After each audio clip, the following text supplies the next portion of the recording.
Hello everyone, नमस्कार दोस्तों, जय हिंद। दोस्तों कैसे हैं आप लोग। इस लेक्चर में मैंने लूसेंट मॉडर्न हिस्ट्री जो है लूसेंट की वो सारे डिस्कस कर लिया हूं दोस्तों। मेरे चैनल में प्लेलिस्ट बनी हुई, लास्ट लेक्चर है दोस्तों। इसमें मैं ये डिस्कस करूंगा, लास्ट वाला टॉपिक है जो आधुनिक भारत का लूसेंट की बुक में जितने भी लाल कलर के टॉपिक है पूरा डिटेल में डिस्क्राइब है, उन डिस्कस किए हुए दोस्तों, जिससे आप लोगों को पढ़ने में मदद मिल सके, आपको समझ में आ सके दोस्तों। वहां लिखा हुआ है तो आपको समझ में आ सके, फिर आपके पास बुक होगी तो आप उसको रिविजन कर सकते हैं दोस्तों, है ना। आपके कॉन्सेप्ट क्लियर हो सकते हैं दोस्तों। इस तरीके से मैंने समझाने और बताने की कोशिश की हूं। यह लेक्चर मेरे द्वारा डिस्कस किया जा रहा है। माय नेम इज क्या है, विक्रम खंडेलकर दोस्तों।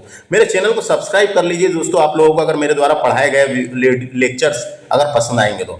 इस लेक्चर में मैं सामाजिक सुधार अधिनियमों को डिस्कस करूंगा दोस्तों, क्योंकि भारत में सामाजिक सुधार अधिनियम आए थे दोस्तों, अंग्रेजों के टाइम पे आए थे, है ना। ये सब आए थे अंग्रेजों के टाइम पे भारत में, तो ये सबको डिस्कस करूंगा दोस्तों।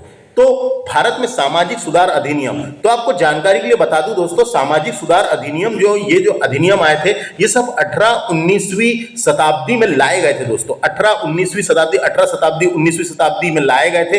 इस शताब्दी में सुधार आंदोलन ने केवल धार्मिक सुधार के क्षेत्र में ही नहीं, केवल धार्मिक सुधार के क्षेत्र में नहीं, बल्कि सामाजिक सुधार को भी अपना लक्ष्य बनाया था। समाज सुधार यानी समाज सुधार को भी अपना लक्ष्य बनाया था। धार्मिक सुधार तो हुए थे, साथों साथ समाज सुधार को भी अपना लक्ष्य बनाया था दोस्तों, लक्ष्य बनाया था। तत्कालीन समाज में व्यक्त ऐसी कुछ कुप्रथाएं थी, जैसे कुप्रथाएं थी जो दोस्तों, जैसे कि सती प्रथा थी, बाल विवाह थी, बाल हत्या थी, जाति भेदभाव था, आदि को इस आंदोलन ने अपना निशाना बनाया दोस्तों। आदि को इस आंदोलन ने, ये जो आंदोलन हुए, सब आंदोलन हुए, उसने अपना निशाना बनाया। भारतीय समाज में बसी हुई अनेक कुरीतियां का मतलब होता है दोस्तों, कुरीतियां का मतलब अनेक बुराइयां थी, अनेक कुरीतियां थी, कुप्रथाएं थी, प्रथाएं थी जो पहले से चली आ रही थी दोस्तों, है ना। कुप्रथाएं थी, उसके माध्यम से समाप्त किया गया, और समाप्त करने में इस अधिनियमों के माध्यम से काफी मदद मिली दोस्तों। बिना अधिनियम बनाए कैसे मदद मिल जाती। तो दोस्तों हिंदू धर्म जब पुराना प्राचीन काल से बना दोस्तों, तो हिंदू धर्म में समय समय पर कुछ बदलाव किए गए दोस्तों। बदलाव करना भी जरूरी था दोस्तों। समय समय पर बदलाव करने के लिए बैठकें हुआ करती थी, बदलाव किया जाता, इसलिए जो चीज अच्छी थी उसको रखा गया, और जो चीज बुरी थी उसको हटा दिया गया दोस्तों। तो ये जरूरी भी था दोस्तों, है ना। धर्म में कुछ अच्छाइयां होती, कुछ बुराइयां होती, तो बुराई को हटाना भी जरूरी है दोस्तों। इसलिए सभी अधिनियम पारित किए गए थे। तो इस अधिनियम को मैं आपको धीरे धीरे काम की जानकारी बताऊंगा दोस्तों। आप देखे होंगे जो भी धर्म में बाद में सुधार हुए हैं, है ना, हुए हैं, कहीं कुछ कुप्रथाएं पहले से चली आ रही थी प्राचीन काल से, तो ये सब हुए हैं दोस्तों। तो जरूरी है दोस्तों ये सब होना। तो देखो मैं यहाँ पे क्या बताऊंगा। सबसे पहले बात करते हैं, इधर अधिनियम लिखा हुआ, इधर गवर्नर जनरल, इधर वर्ष लिखा गया है, कब आया था वो, और उसका विषय क्या था ये बताया गया। तो अपने को डायरेक्ट वनडे एग्जामों में क्वेश्चन आते हैं। सबसे पहले बात करते हैं शिशु वध प्रतिबंध की। तो दोस्तों शिशु वध क्या है, शिशु वध क्या है, इसके बारे में थोड़ी सी जानकारी होना ना। शिशु वध जो होता है दोस्तों, नवजात शिशु की हत्या करना, उसे ही शिशु वध कहा जाता है। नवजात शिशु की हत्या करना, या 12 माह से कम उम्र के शिशु की हत्या करना, या अवैध रूप से जानबूझकर उसके जीवन को नष्ट करना भी शिशु वध कहलाता है। जानबूझकर उसके जीवन को नष्ट करना भी शिशु वध कहलाता है दोस्तों। शिशु वध में कन्या भ्रूण, जो भ्रूण बनता है दोस्तों पेट के अंदर, शिशु वध में कन्या भ्रूण हत्या सबसे आम बात थी दोस्तों। उस टाइम पे सबसे आम बात थी, है ना, आम बात थी। और यह इसलिए क्योंकि कुछ लोगों की मानसिकता यह थी कि लड़कियां लड़कों से कमजोर होती है, अपने माता पिता पर बोझ होती है, इसलिए बच्चा पैदा होने के पहले ही दोस्तों वो लड़की नहीं होना करके उसको भ्रूण हत्या कर देते थे दोस्तों। तो ये भी एक प्रकार से अपराध था, ये भी एक जान की हत्या करना, ये भी एक प्रकार से अपराध था। तो इसके लिए कानून बनाया गया दोस्तों। तो यहाँ पे शिशु वध प्रतिबंध की बात हो रही है, तो हम बोल सकते हैं इसका नाम दूसरा है शिशु हत्या उन्मूलन, यानी उसको उन्मूलन का मतलब होता है जड़ से खत्म करना, उखाड़ना। तो ब्रिटिश कालीन भारत में 1795 की बात है। ब्रिटिश कालीन भारत में 1795 के बंगाल रेगुलेशन द्वारा, किसके द्वारा, बंगाल रेगुलेशन के द्वारा, इस आदेश के द्वारा कन्याओं को जन्म ही मार डालना, कन्याओं को जन्म से ही मार डालना, ताकि बाद में विवाह आदि का झंझट पैदा ना हो, दंडनीय अपराध घोषित कर दिया गया था दोस्तों। दंडनीय अपराध घोषित कर दिया गया था, तो इसको दंडनीय अपराध बना दिया गया था। तो शिशु वध पर प्रतिबंध लाया गया था। उस टाइम पे गवर्नर जनरल थे वेले जली, वेले जली। क्वेश्चन आता है दोस्तों, शिशु वध पर प्रतिबंध किस गवर्नर जनरल के टाइम पे लगाया गया था, अधिनियम आया था? तो ये था वेले जली। ये कब आया था? तो ये कई बार हुआ है दोस्तों, लेकिन अपने को एक तारीख ये वाली है 1975 नहीं 1795 1795 ये तारीख याद रखना है। और ये दोनों चीज यहाँ पे लिखी हुई है, तो ये भी याद रख सकते हैं। 1798 से लेकर 1805 के बीच, है ना, 5 के बीच, 1789 से लेकर 1805 के बीच। लेकिन ये वाला ये सन अभी तक आया नहीं है दोस्तों पेपर में, तो ये याद रख सकते हैं अपन। तो ये इतना ही पूछा है क्वेश्चन अभी तक, शिशु वध प्रतिबंध किस गवर्नर जनरल ने लगाया था करके, तो वेले जली। तो 1798 से 1805 पर शिशु हत्या पर प्रतिबंध लगा दिया गया दोस्तों। शिशु हत्या पर प्रतिबंध लगा दिया गया और उसको दंडनीय अपराध घोषित कर दिया गया, उसको दंडनीय अपराध घोषित किया गया, कर दिया गया दोस्तों। इसलिए दोस्तों आप आज भी देखते हैं, आज भी ये सब अपराध घोषित है। इसलिए लिंग की जांच करना, पहले से बच्चा होने के पहले ही पता करना कि ये लड़का है कि लड़की, ये सब दंडनीय अपराध है दोस्तों, ये सब दंडनीय अपराध है ना। तो ये समझ में आ गया। तो अपने को इतना ही क्वेश्चन आएगा, शिशु वध प्रतिबंध किसने लगाया था? वेले जली ने। सन याद रखना है। और इसका विषय क्या था? शिशु हत्या पर प्रतिबंध, शिशु हत्या पर प्रतिबंध, ये एक था दोस्तों। नेक्स्ट बात करते हैं, सती प्रथा की बात करते हैं दोस्तों। सती प्रथा पर प्रतिबंध की बात करते हैं। तो सती प्रथा दोस्तों भारतीय मुख्य रूप से हिंदू समाज में सती प्रथा का उद्भव यद्यपि प्राचीन काल से माना जाता है, प्राचीन काल से दोस्तों, है ना, माना जाता है, परंतु इसका भीषण रूप से आधुनिक काल में देखने मिलता है, भीषण रूप से इसको आधुनिक काल में देखने को मिलता है। सती प्रथा का पहला अभिलेख दोस्तों अपन को पता होगा, सती प्रथा का पहला अभिलेख 510 ईस्वी में एरण के अभिलेख से मिलता है दोस्तों। एरण के अभिलेख से मिलता है ना। उससे हमको पता चला वहां पे सती प्रथा का उल्लेख मिलता है इस अभिलेख से। तो सती प्रथा का पहला अभिलेख साक्ष्य 510 ईस्वी एरण के अभिलेख से मिलता है, एरण से अभिलेख से मिलता है। अब बात करते हैं आगे 15वीं सदी जब आई दोस्तों, देखो कई लोगों ने बंद करवाया, उसका नाम बता रहा हूं मैं आपको। 15वीं शताब्दी में कश्मीर के शासक सिकंदर ने इस प्रथा को बंद करवा दिया था। 15वीं शताब्दी में कश्मीर के शासक सिकंदर ने इस प्रथा को बंद करवा दिया था। बाद में क्या हुआ, उसके बाद में क्या हुआ, पुर्तगाली गवर्नर आया अलबुकर्क ने इस प्रथा को फिर बंद करवाया। जब पुर्तगाली गवर्नर बना भारत में, है ना, तो पुर्तगाली गवर्नर अलबुकर्क ने इस प्रथा को फिर बंद करवाया था दोस्तों। फिर उसके बाद और आगे प्रयत्न हुए, है ना। भारत में मुगल बादशाह अकबर और पेशवाओं के अलावा, देखो अकबर ने भी एक बार बंद कराने की कोशिश करी, पेशवाओं के अलावा ईस्ट इंडिया कंपनी के कुछ गवर्नर जनरल जैसे लॉर्ड कॉर्नवालिस ने भी इसको बंद कराने की कोशिश करी, यानी कोशिश करी, थोड़ा बहुत अधिनियम बनाए रहे होंगे। तो कॉर्नवालिस, उसके बाद एवं लॉर्ड हेस्टिंग ने भी इस दिशा में कुछ प्रयत्न किए थे दोस्तों, लॉर्ड हेस्टिंग ने भी इस दिशा में कुछ प्रयत्न किए थे, परंतु इस कुप्रथा को कानूनी रूप से बंद करने का श्रेय जब क्या हुआ दोस्तों, कानूनी रूप से बंद करने का श्रेय लॉर्ड विलियम बेंटिक को जाता है, और लॉर्ड विलियम बेंटिक जो थे ये 1829 में तक गवर्नर जनरल थे दोस्तों, गवर्नर जनरल नहीं, यानी लॉर्ड विलियम बेंटिक को जाता है, देखो यह नाम लिखा हुआ है। तो अपन बोल सकते हैं कि परंतु इस कुप्रथा को कानूनी रूप से बंद करने का श्रेय लॉर्ड विलियम बेंटिक को जाता है ना, ये याद रखना है। उसके बाद राजा राम मोहन राय ने बेंटिक के इस कार्य में सहयोग किया था, इसलिए अपने को क्वेश्चन आता है कि सती प्रथा को खत्म करने का प्रयास में काम किसने किया था? राजा राम मोहन राय ने। तो हम बोल सकते हैं राजा राम मोहन राय ने लॉर्ड विलियम बेंटिक के इस कार्य में सहयोग किया था। राजा राम मोहन राय ने अपने पत्र संवाद कैमुदी के बारे में अपन ने पढ़े, संवाद कैमुदी के माध्यम से इस प्रथा का व्यापक विरोध किया था, है ना, व्यापक विरोध किया था, ये याद रखना है, इतनी चीजें याद रखना है दोस्तों। उसके बाद क्या होता है, फिर ये धीरे धीरे 1829 में 17वें नियम के अनुसार विधवाओं को जीवित जिंदा जलाना अपराध घोषित कर दिया गया था दोस्तों, अपराध घोषित कर दिया गया था। यह नियम बंगाल प्रेसिडेंसी पर लागू हुआ, उस टाइम पे लॉर्ड विलियम बेंटिक ने किए, और कानूनी रूप से 1830 में लगभग बंबई, मद्रास और सब जगह लागू हो गया दोस्तों। तो हमको डायरेक्ट क्वेश्चन आएगा, सती प्रथा पर प्रतिबंध किसने लगाया था? लॉर्ड विलियम बेंटिक ने लगाया था। कब लगाया था ये भी पूछा जाता है। 1829 में लगाया था। किसकी सहायता से लगाया था? राजा राम मोहन राय की सहायता से लगाया था। और इसका विषय है सती प्रथा पर पूर्ण प्रतिबंध, सती प्रथा पर पूर्ण प्रतिबंध पूर्णतः कानूनी अपराध और अधिनियम ही बना दिया गया था दोस्तों, और कानून बना दिया गया था और पूर्ण प्रतिबंध लगा दिया गया था। तो ये क्वेश्चन जो पूछेगा वही बता दिया मैंने। गवर्नर जनरल का नाम याद रखना है, सन याद रखना है और विषय याद रखना है। अगला है दास प्रथा पर प्रतिबंध दोस्तों। दास प्रथा, तो सबसे पहले तो अपने को ये पता होना कि दास प्रथा थी क्या करके। दास प्रथा थी क्या करके ये थोड़ी सी जानकारी होना ना।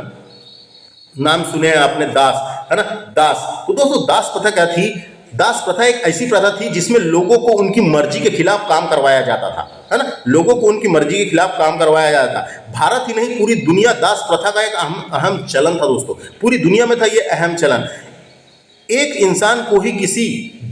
इंसान को दास बना लिया जाता था, एक इंसान को किसी का दास बनाया जाता था। वे कीमत या गलती का भुगतान करते हुए पूरी जिंदगी गुलामी करते थे, कीमत या गलती का भुगतान करते हुए। आपने पिक्चर देखे होंगे दोस्तों बाहुबली, उसमें जो कटप्पा होता है वो बाहुबली का गुलाम होता है। तो गुलाम क्यों होता है? तो उसके पूर्वजों ने कभी उसको वादा कर दिए रहे होंगे, या उसके पूर्वजों को इन लोगों ने खरीद के लाए होंगे, है ना। खरीद के लाने के बाद वही चलते रहा आगे कि उसके लड़के बच्चे होंगे तो वो भी गुलाम, उसके लड़के बच्चे होंगे तो वो भी गुलाम, ऐसा चलते रहा दोस्तों। तो वैसे ही होता था दोस्तों। आजकल भी आप देखने को मिलते होंगे कई जगह, पहले पिक्चरों में भी देखे होंगे, कोई नौकर किसी कहीं से कोई नौकर को ला लिए, वो नौकर अपने पास घर में रहता है, खाना बनाता है, फिर नौकर बड़ा हुआ तो नौकर की शादी कर दी, नौकर के लड़के बच्चे हुए तो वो भी नौकरगिरी कर रहे हैं उसके घर में, है ना, नौकरगिरी कर रहे हैं। तो ये एक प्रकार से उनको खरीद लेते थे, है ना। तो दासों को किसी सामान की तरह खरीद और बेचा जाता था।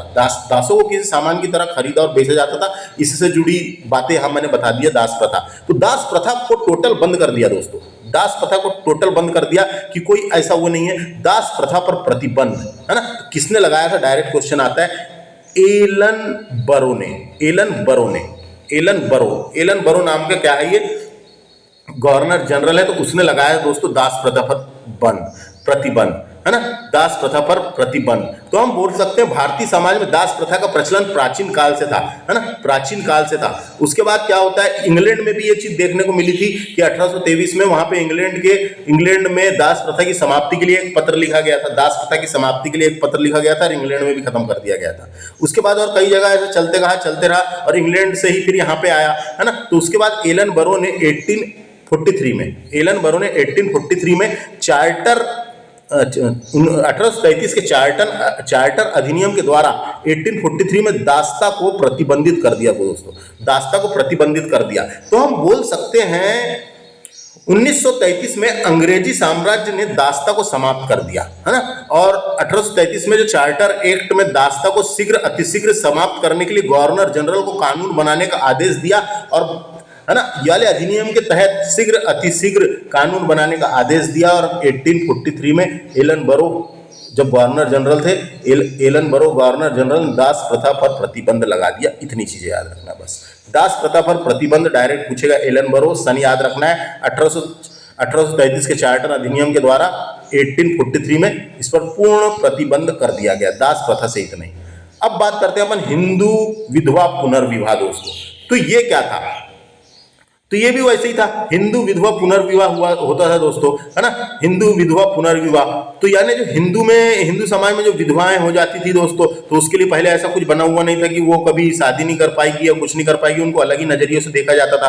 तो अंग्रेजों ने एक नया अधिनियम लाया दोस्तों, है ना, उसका नाम रखे विधवा पुनर्विवाह अधिनियम। तो उसको बोल सकते हैं अपन हिंदू विधवा पुनर्विवाह। तो कलकत्ता के संस्कृत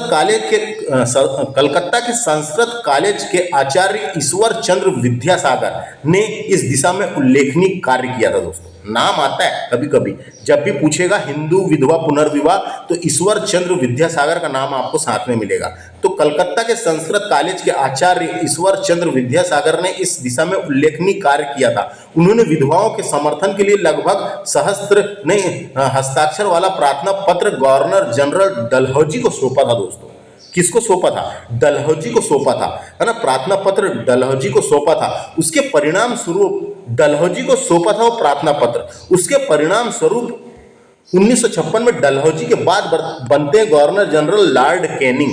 तो लॉर्ड कैनिंग का नाम आता है। तो उसके परिणाम स्वरूप, है ना, 1956 में हिंदू विधवा पुनर्विवाह अधिनियम द्वारा विधवा विवाह को मान्यता दे दी गई। विधवा विवाह को मान्यता दे दी गई, है ना, विधवा विवाह को मान्यता दे दी गई दोस्तों। इसके अलावा इसमें घोड़ो केशव करवे करवे घोड़ो केशव कर्वे का भी नाम शामिल है दोस्तों, है ना। वारेस लिंगम पुटलू ने भी उल्लेखनीय कार्य किया था। 2 लोग का नाम और आता है ना। और पुणे में 1899 में विधवा आश्रम की स्थापना की थी कर्वे ने विधवा आश्रम की स्थापना की थी, है ना। और 1909 में बंबई में भारतीय महिला विश्वविद्यालय की स्थापना घोड़ो केशव कुर्वे ने किया था दोस्तों, है ना। और ये पुनर्विवाह संघ के सचिव भी थे, जो कर्वे थे विधवा पुनर्विवाह संघ के सचिव भी थे। तो अपने को यहां से क्या याद रखना है, हिंदू विधवा पुनर्विवाह किसके टाइम पे लाया गया था, लॉर्ड कैनिंग के टाइम पे लाया गया था। मैंने बताया डलहौजी को प्रार्थना पत्र सौंपे थे। डलहौजी 1956 में ही दूसरा गवर्नर जनरल बन जाता है लॉर्ड कैनिंग। उसके बाद गवर्नर लॉर्ड कैनिंग ने 1856 में, तो ये कभी ऐसा क्वेश्चन आता है हिंदू विधवा पुनर्विवाह किसने कौन से सन में आया था, ये पूछेगा, है ना, किसने लाया था। और ये विधवा विवाह को अनुमति दे दी गई थी, इसमें विधवा विवाह को अनुमति दे दी गई थी, ये याद रखना है। विधवा विवाह को अनुमति दे दी गई थी, कोई अपराध नहीं था कि आप विवाह कर सकते हैं, ये विधवा विवाह को अनुमति दे दी गई थी। तो और इसी में नाम आता है दोस्तों हिंदू विधवा पुनर्विवाह में नाम आएगा ईश्वर चंद्र विद्यासागर के ने इस दिशा में उल्लेखनीय कार्य किया था, है ना। ईश्वर चंद्र विद्यासागर ने इस दिशा में उल्लेखनीय कार्य किया था, तो उनका नाम भी साथ में आता है, याद रखना है। अब बात करते हैं नेक्स्ट, जिसका नाम है native marriage act. Native marriage नाम से पता चल रहा है क्या मतलब है इसका। इसको एक प्रकार से नेटिव मैरिज एक्ट को बाल विवाह भी इसी में शामिल था दोस्तों, बाल विवाह भी इसी में शामिल था। तो क्या था ये, तो इसका दूसरा नाम है दोस्तों भारतीय ईसाई विवाह अधिनियम भी बोलते हैं इसको। नेटिव मैरिज एक्ट को भारतीय ईसाई विवाह अधिनियम भी कहते हैं, जो नेटिव मैरिज एक्ट भी कहा जाता है। ये आया था 1872 में। इस अधिनियम वायसराय लॉर्ड नॉर्थ ब्रुक के कार्यकाल में आया था। देखो ये नॉर्थ ब्रुक के कार्यकाल में आया था दोस्तों, याद रखना है। इस अधिनियम के तहत विवाह तभी वैध माना जाता है जब कम से कम एक पक्ष ईसाई हो, यानी ईसाई। विवाह कब माना जाएगा, आपने विवाह किए कि एक पक्ष या लड़का या लड़की कम से कम ईसाई होना जरूरी है, ऐसा रखा था उन्होंने, ईसाई होना जरूरी, ईसाई हो। इस अधिनियम के तहत विवाह करने के लिए अधिकारियों को अधिकृत किया गया था, अधिकारी बनाए गए थे। भारत के किसी भी चर्च का विवाह मंत्री और यानी पदारी विवाह रजिस्टर, यानी पदारियों के द्वारा ईसाई यानी चर्च में जाके विवाह कर सकते थे, जो वहां के पदारियों के सामने विवाह कर सकते थे, जो ईसाई धर्म में चलता है वैसा। और विवाह रजिस्टर्ड और विशेष लाइसेंस धारी होता था। विवाह रजिस्टर्ड और विशेष लाइसेंस धारी यानी कागज मिलता था, लाइसेंस धारी होता था। इस अधिनियम के तहत अगर कोई व्यक्ति बिना लाइसेंस या चर्च की मान्यता से विवाह करता है तो उसे 7 से 10 साल तक की जेल हो सकती थी, यानी वो मानते नहीं थे, है ना। ऐसा अधिनियम बना था। यह अधिनियम कोचीन, मणिपुर, जम्मू कश्मीर जैसे कुछ क्षेत्रों को छोड़कर पूरे भारत में लागू किया गया था दोस्तों, पूरे भारत में लागू किया गया था। तो इसीलिए तो लिखा हुआ है, देखिए यहाँ पे अंतरजातीय विवाह, इसी को बोला गया है कि नहीं, अंतरजातीय विवाह। तो इसका नेटिव मैरिज एक्ट नाम है दोस्तों। नेटिव मैरिज एक्ट कब आया था, 1872 में आया था। किसके टाइम पे आया था, नॉर्थ ब्रुक के टाइम पे आया था, याद रखना है ना।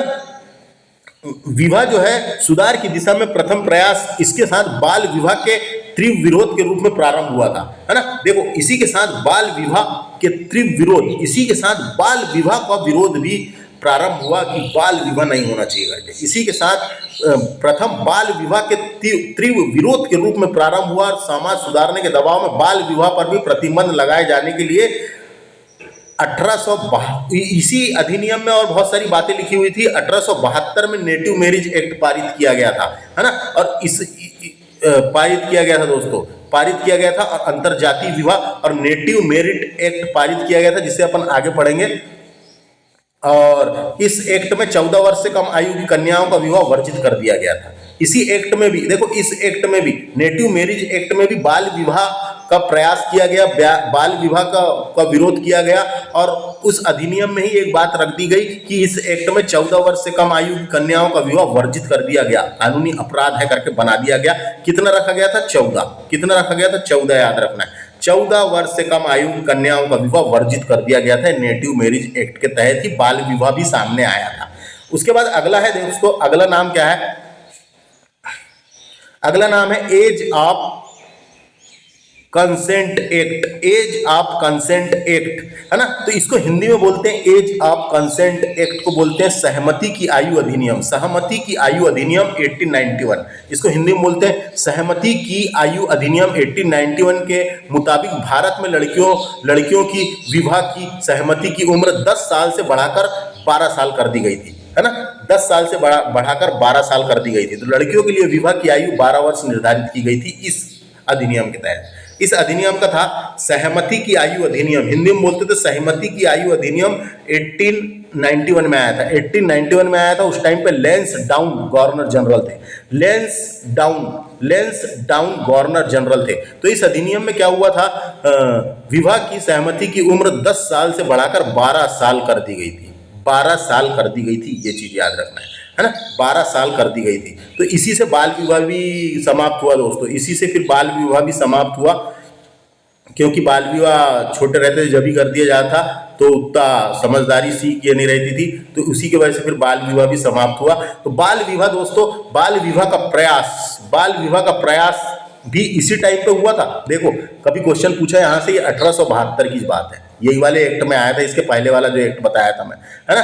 तो बाल विवाह का प्रयास जो है इस क्षेत्र में केशव चंद्र सेन के प्रयासों से, इसमें याद रखना है बाल विवाह में नाम आता है केशव चंद्र सेन का, केशव चंद्र सेन के प्रयासों से 1872 में देसी बाल विवाह अधिनियम पास किया गया था, देसी बाल विवाह अधिनियम पास किया गया था, जिसमें बाल विवाह पर प्रतिबंध लगाने की व्यवस्था की गई थी, है ना।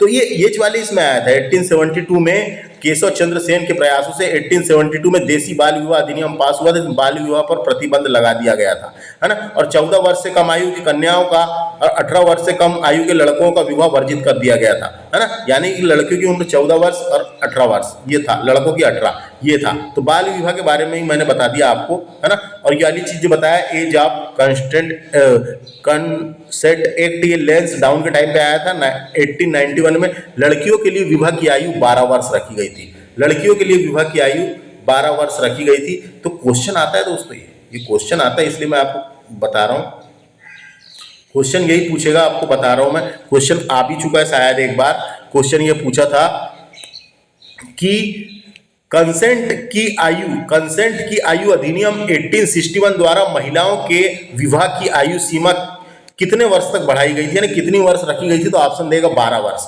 14, 15, 13, 12 ऐसा ऑप्शन देगा, तो 12 वर्ष। तो क्या बोला मैंने, कंसेंट की आयु अधिनियम 1891 के द्वारा महिला विवाह की आयु कितनी रखी गई थी, 12 वर्ष।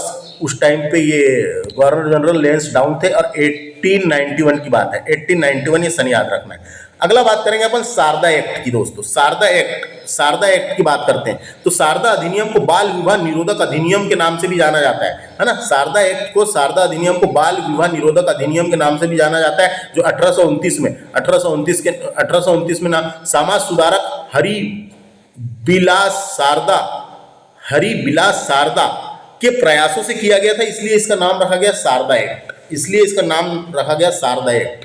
तो उसका नाम क्या था जिसके प्रयासों से किया गया था, उसका नाम था हरि नहीं है दोस्तों, हरबिलास है, हरबिलास शारदा के प्रयासों से किया गया था, इसलिए इसका नाम शारदा एक्ट रखा गया था। इरविन के टाइम पे लाया गया था, लॉर्ड इरविन के टाइम पे लाया गया था 1930 में, याद रखना है।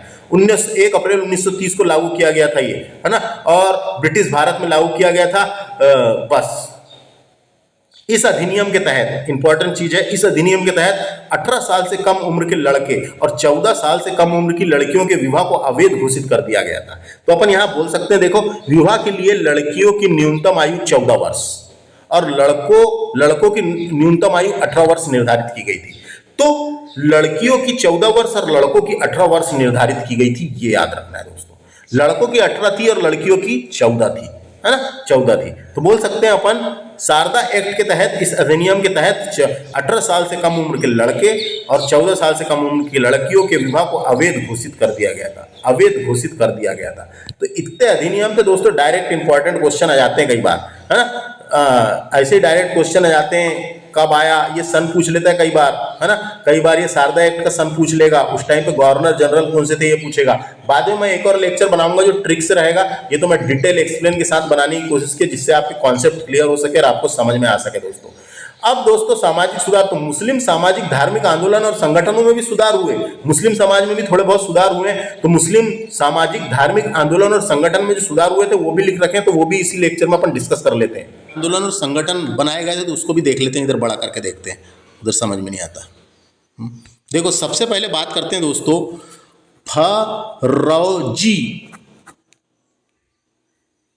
फरौजी आंदोलन। दोस्तों ये इसको ऐसा भी लिखते हैं, फराजी आंदोलन भी लिखा रहता है ना। तो फरौजी आंदोलन, फरौजी आंदोलन ये 1819 में हुआ था। तो क्या था दोस्तों ये, तो इसके बारे में बता दूं आपको, अगर क्वेश्चन आता है फरौजी आंदोलन क्या था, तो फरौजी आंदोलन की शुरुआत 1818-19 में, 1818 भी लिखा है कई जगह, 19 भी लिखा है, तो 1818 में हाजी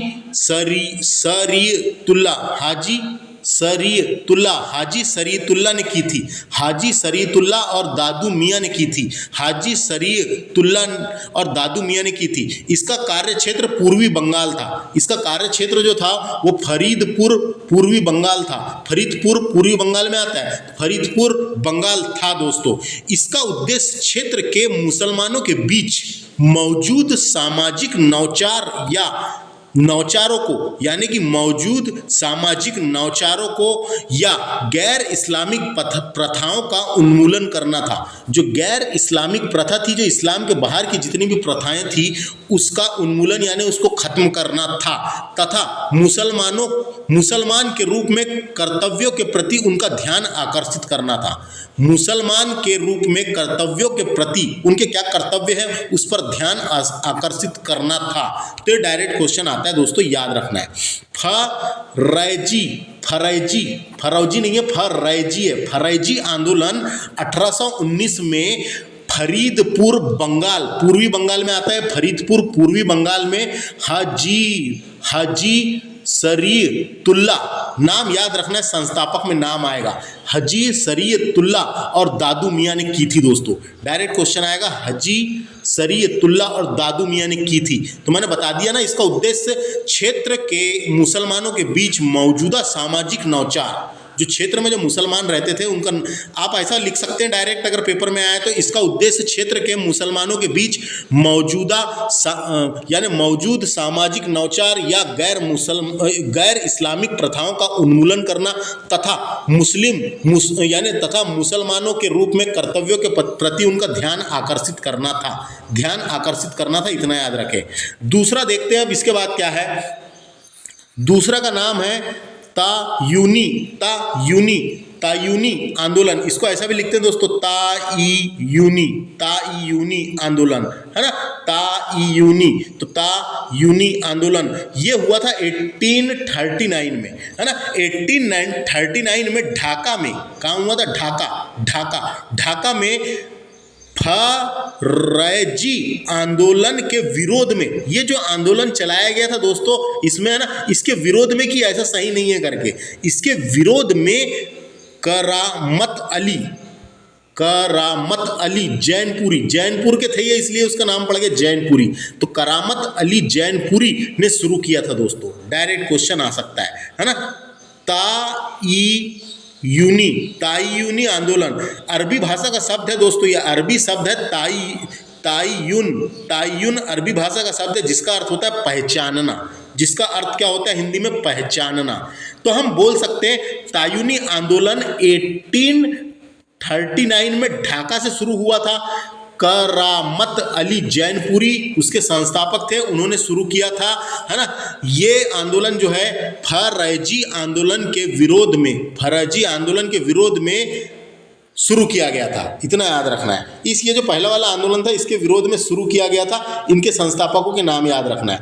अगला आंदोलन का नाम है ना, तो ये आया क्या समझ में, ये करामत अली के द्वारा शुरू किया गया था। करामत अली की गतिविधियां दो प्रकार की थी दोस्तों, दो गुनी थी, दो प्रकार की थी।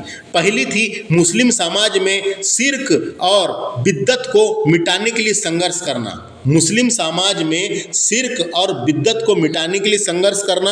और दूसरा था कई मुसलमान जो अंधविश्वासों से गुमराह थे, इस्लाम के सच्चे रास्ते पर वापस लाना काम था इस आंदोलन का, तायूनी आंदोलन का। अगला आंदोलन है, उसका नाम है, अगला आंदोलन का नाम है दर दर उल उलूम, दर उल उलूम, है ना। तो दारुल उलूम भी बोलते हैं, इसका नाम ऐसा भी लिखा है दारुल दारुल उलूम ये भी कहा जाता है ना, दारुल उलूम। लेकिन यहाँ अपने को लुसेंट में लिखा है दर उल उलूम। तो क्या था ये, तो ये 1867 में, कब 1867 में, यानी 1866 1866-67 में हुआ था, है ना, हुआ था।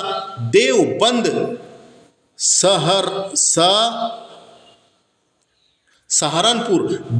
सहारनपुर उत्तर प्रदेश में चलाया गया आंदोलन था।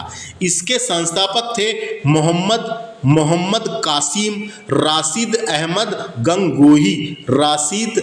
गंगोही। तो नाम आ सकता है, याद रखना है। दर उल उलूम के संस्थापक कौन थे, ये आंदोलन जो था इसके संस्थापक कौन थे, तो मोहम्मद कासिम राशिद अहमद गंगोही थे दोस्तों, है ना। तो नाम आता है इनका, उस समय अंग्रेजों का शासन था, है ना, अंग्रेजों का शासन था, उस टाइम की बात है। तो इससे इतना ही याद रख सकते हैं बस, इसमें और क्या बताऊं मैं, है ना। तो बस, तो इस्लामिक शैक्षणिक संस्था बनी थी एक प्रकार की, वही थी इस्लामिक शैक्षणिक संस्था, जिसका नाम था दर उल उलूम, है ना। ये 1867 में देवबंद सहारनपुर उत्तर प्रदेश में स्थान का नाम है, और मोहम्मद कासिम और राशिद अहमद गंगोही इसके संस्थापक थे। ये इस्लामिक शैक्षणिक संस्था थी, याद रखना है, इस्लामिक शैक्षणिक संस्था थी, इतना याद रखें। अगला है अलीगढ़ आंदोलन। अलीगढ़ आंदोलन इंपॉर्टेंट है, जिसका उद्देश्य पश्चिमी शिक्षा, जो पश्चिमी शिक्षा थी दोस्तों, पश्चिमी शिक्षा व ब्रिटिश सरकार के समर्थन के माध्यम से मुसलमानों का कल्याण करना था, है ना, मुसलमानों का कल्याण करना था। ये आंदोलन बिल्कुल विपरीत था देवबंद आंदोलन का उद्देश्य, देवबंद आंदोलन के बिल्कुल विपरीत था दोस्तों, है ना। देवबंद आंदोलन का उद्देश्य मुस्लिम समुदाय का नैतिक और धार्मिक उत्थान करना था, लेकिन अलीगढ़ आंदोलन का उद्देश्य था पश्चिमी शिक्षा, ब्रिटिश सरकार के समर्थन के माध्यम से मुसलमानों का कल्याण करना था। तो अलीगढ़ आंदोलन जो है ये 1875 अलीगढ़ में ही हुआ था, अलीगढ़ में ही हुआ था, नाम से ही पता चल रहा है ना, अलीगढ़ में हुआ था। ये सर सैयद अहमद खां इसके संस्थापक थे, डायरेक्ट क्वेश्चन आ सकता है। सर सैयद अहमद खां इसके संस्थापक थे, कौन थे, सर सैयद अहमद खां। अलीगढ़ आंदोलन 1875 में अलीगढ़ में सर सैयद अहमद खान ने शुरू किया था, याद रखना है, शुरू किया था, याद रखना है। ये तो ये क्या था, पश्चिमी शिक्षा और ब्रिटिश सरकार, पश्चिमी शिक्षा जो पश्चिम तरफ के देश है दोस्तों, ईरान, इराक, इस्लामिक कंट्री, उसका प्रचार करना, उसको लाना, ये सब था इसमें शामिल अलीगढ़ आंदोलन में, है ना। और ब्रिटिश सरकार का समर्थन के साथ साथ उनकी नीतियों के साथ, है ना, ये समझ में आ गया अपने को। तो इतना ही क्वेश्चन आएगा, अलीगढ़ आंदोलन का किसने शुरू किया था। अगला है अहमदिया, है ना, अहमदिया एक धार्मिक आंदोलन था दोस्तों। ये भी अहमदिया आंदोलन एक धार्मिक आंदोलन था जो 19वीं सदी के अंत में भारत में प्रारंभ हुआ था। इसका प्रारंभ किसने किया था, ये नाम याद रखना है, इसका नाम था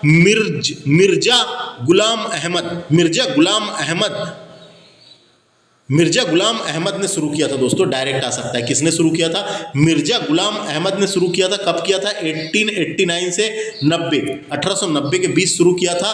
और फरीदकोट कादियान के मिर्जा यहाँ पे शुरू हुआ था, स्थान का नाम है कादियान का मिर्जा, है ना, फरीदकोट कादियान का मिर्जा यहाँ पे हुआ था, शुरू स्थान का नाम है, और मिर्जा गुलाम अहमद ने शुरू किया था, याद रखना है। तो ये क्या था, मैं आपको इसकी थोड़ी सी जानकारी आपको दे देता हूँ दोस्तों, है ना। तो अहमदिया आंदोलन के अनुयायी जो थे वो गुलाम अहमद थे, जो मोहम्मद के बाद एक और पैगंबर यानी दूत माने जाते हैं। पैगंबर मोहम्मद साहब है, उनके बाद एक पैगंबर या दूत माने जाते हैं, जबकि इस्लाम में मोहम्मद खुदा के भेजे हुए अंतिम पैगंबर माने जाते हैं। जो मोहम्मद होते हैं वो खुदा के भेजे हुए अंतिम पैगंबर माने जाते हैं। तो अहमदिया इस्लाम से अलग हुआ एक संप्रदाय था दोस्तों, इस्लाम से अलग हुआ एक संप्रदाय था। मुसलमान इसे काफिर मानते थे, और यही समाज को अपनाए थे दो लोगों ने, जो इंपॉर्टेंट है, दो फेमस व्यक्ति है। एक का नाम है अबुस नहीं याद आ रहा है, रुको। अब्दुस सलाम कौन थे? बहुत इंपॉर्टेंट व्यक्ति है ये। नोबेल पुरस्कार विजेता वैज्ञानिक डॉक्टर अब्दुस सलाम पाकिस्तान के पहले और अकेले वैज्ञानिक है जिन्होंने फिजिक्स के क्षेत्र में नोबेल पुरस्कार प्राप्त किया है। फिजिक्स के क्षेत्र में नोबेल पुरस्कार प्राप्त किया है ना। तो डायरेक्ट याद रखना है अपने को, नोबेल पुरस्कार विजेता वैज्ञानिक डॉक्टर अब्दुस सलाम पाकिस्तान के पहले और अकेले वैज्ञानिक है जिन्होंने फिजिक्स के क्षेत्र में नोबेल पुरस्कार प्राप्त किया है। यह अहमदिया थे दोस्तों, यह यही वाली इसी में जुड़े हुए थे, इसी को मानते थे, इसको मानते थे, यानी ये एक अहमदिया थे। इसके अलावा एक और नाम आता है, दूसरा नाम मैंने बताया, 2 लोग ये संप्रदाय को मानते थे, तो ये थे। अगले का नाम है महेश नहीं है, महर साला अली अभिनय के लिए ऑस्कर जीतने वाले पहले व्यक्ति थे। ये अभिनय के लिए ऑस्कर जीतने वाले पहले कादियानी अभिनेता थे, यानी ये कादियानी अभिनेता है ना, कादियानी अभिनेता यानी कि बोलेंगे उसको अहमदिया अभिनेता थे। तो ये 2 नाम है, याद रखना है, ये भी पाकिस्तान के थे। तो अपन इतनी सारी जानकारी क्यों दे रहा हूँ मैं, ये वाली काम की चीज़ सुनो। तो अहमदिया समुदाय के लोग स्वयं को मुसलमान मानते व कहते थे, है ना, ये याद रखना है।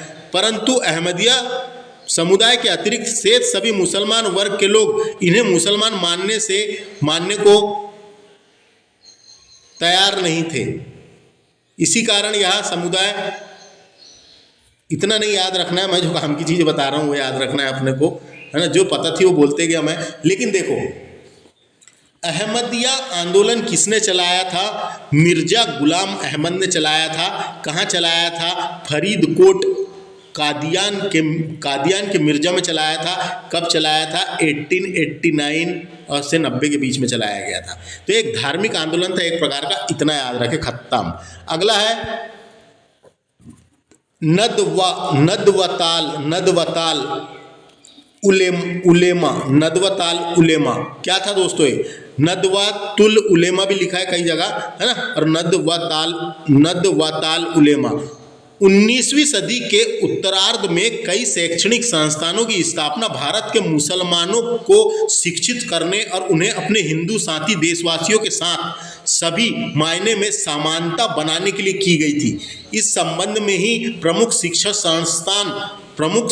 संस्थान जिसका नाम था नदवातुल उलामा, यही वाले का नाम है ना, नदवतुल उलामा की स्थापना की गई थी। इसकी स्थापना 1894-95 में की गई थी लखनऊ में की गई थी। मौलाना सीबली नुमानी ने की थी। किसने की थी, है ना। तो क्या था दोस्तों ये? तो ये क्या था? यह शैक्षणिक संस्थान दुनिया भर में बड़ी संख्या में मुस्लिम छात्रों को आकर्षित करता था। क्योंकि एक शैक्षणिक संस्थान था। इतनी चीज याद रखें। इसकी स्थापना लखनऊ में हुई थी, याद रखना है। पहले ये 1993 में कानपुर में बनाया गया था, बाद में ये 1998 में लखनऊ में लाया गया, स्थानांतरित कर दिया गया इसका मुख्यालय। इस्लामिक पाठ्यक्रम को आधुनिक विज्ञान, गणित, व्यवहारिक, शैक्षणिक और एक अंग्रेजी विभाग के अतिरिक्त उत्थान के साथ ये शुरू किया गया था और एक शैक्षणिक संस्थान था जिसकी स्थापना करने का श्रेय किसको जाता है? मौलाना सीबली नुमानी को जाता है।